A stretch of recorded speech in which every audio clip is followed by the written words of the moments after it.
My mother makes me feel guilty for existing, even though I dropped out and took care of her through cancer, so I told her I regret taking care of her and am letting her go. I, 26F, was raised by a single mother. My mother always told me that my father had abandoned us and that he never loved us. She always stressed that she had to work twice as hard to raise a daughter. For some reason, those comments always made me feel like everything was my fault, and sometimes I felt like my mother would have been better off if I didn't exist. When I turned 16, my mother became seriously ill with cancer. At that time, we were living in a rented house, and the owner had asked for it back. It was then that I found out that my mother had not paid the bills or the rent. Since my mom couldn't work, I had to leave school and start working. The first year was hard. I ate very little, mostly just coffee. The chemo, the work, everything was very exhausting. Even so, I never regretted taking care of my mother. I felt like it was the least I could do after she sacrificed everything for me. After a while, my mother overcame cancer, and I decided to resume my mandatory studies. At first, my mother did not agree. She told me things like, "It is humiliating that you finish your studies when I was never able to do so because I had to take care of you." At first, I thought her words made sense, but my boyfriend encouraged me to finish them. Now, in this last year, my boyfriend has encouraged me to go to university. He even told me that I could take out a loan to pay for it and put him as the executor, given his very good salary. When I raised the idea with my family, everyone was happy except my mother, who made me feel bad again. I told her that this was my decision and I wanted to study to have better opportunities. This time, my mother accused my boyfriend of putting absurd ideas in my head, saying that I would only end up in debt in vain because I was no good at studying and would likely quit halfway, as I've done with everything in my life. I reminded her that I never abandoned anything willingly, but she countered that I left school because I was stupid. That's when I reminded her that I did it because she needed me.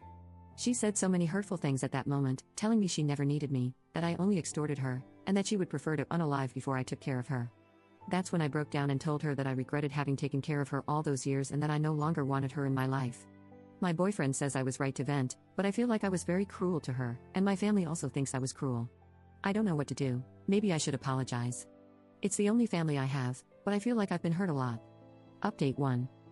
Hi everyone, a lot has happened in these past 3 months, and I'm now slowly getting my emotions and thoughts in order.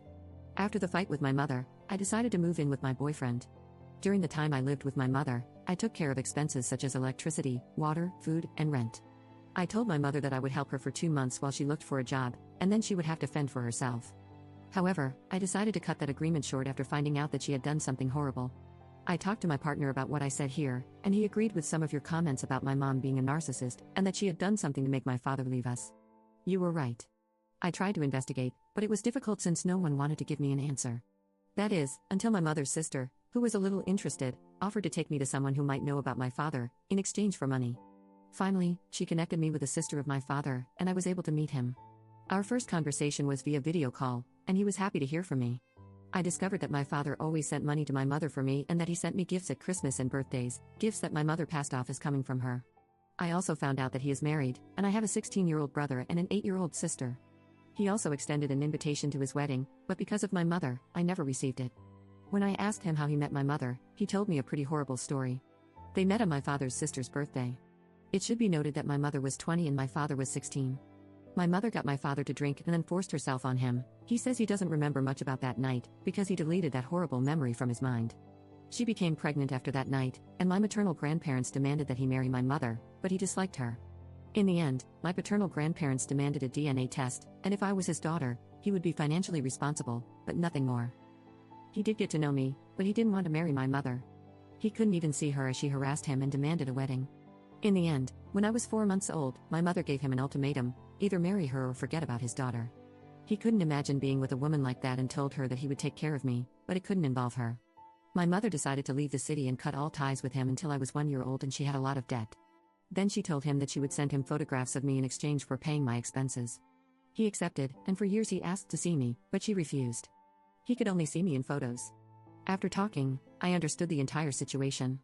I asked him if we could meet face to face, and he accepted, so I planned to visit him at his house and thus meet his entire family. When I found out all this, I cut off all financial aid to my mother. She came to my house and demanded that I pay the bills. I told her that she had shown her true colors when dealing with my father, and now I knew what kind of woman she was. That drove her crazy, and she tried to get physical with me, but my boyfriend quickly escorted her out of our house. I didn't see her again until the day I was going to travel to meet my father. She called me crying, saying that her cancer had come back. I thought for a few moments that she was telling me the truth, and I almost went to her house. However, my boyfriend was smarter. He told me that before believing her, I should call the doctor who treated her before. I did exactly that, and I had to beg the doctor to tell me if it was true or not, that my mother was crying and guilting me, saying her cancer was back. It was hard to get the information, but I took care of her for over 10 years, and the doctor was sympathetic to my begging. I discovered that it wasn't true, and I simply sent a message to my mom telling her not to come back to look for me, and I blocked her from everywhere. I finally met my father, and we talked and cried a lot. His wife was very kind to me, as were his children. He showed me all the photos he had of me and the letters he wrote to me, but she sent them back. I still don't know how to face all this. I just know that I don't want to see my mother again.